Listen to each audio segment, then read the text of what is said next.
Today we are going to be talking about electrophysiological techniques, a type of neurobiological experimentation method. There are 5 main types of neurobiological experiment techniques.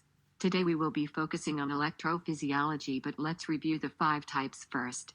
The 5 main types are 1. Animal studies, 2. Genetic and molecular techniques, 3. Anatomical techniques, 4. Recordings and manipulating neuronal activity, and 5. Behavior analysis. There are 3 types of electrophysiological recordings: extracellular recording, intracellular recording, and whole cell patch recording.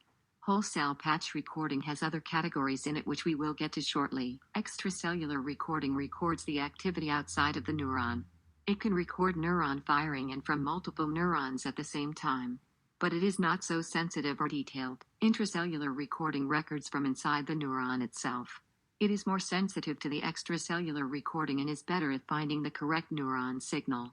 But it must be inside the neuron to work, which is difficult. Whole cell patch recording measures the membrane and is therefore very specific. We will go into more detail soon, but overall it can measure excitatory and inhibitory signals as well as specific channels. The first type is a cell-attached recording, which records from a single channel. The second is excised patch recording, which takes off a piece of the membrane and analyzes it. The third is whole cell recording, which can measure the interior of the neuron. The final type is dye backfilling. The dye is inserted into the neuron through a patch clamp.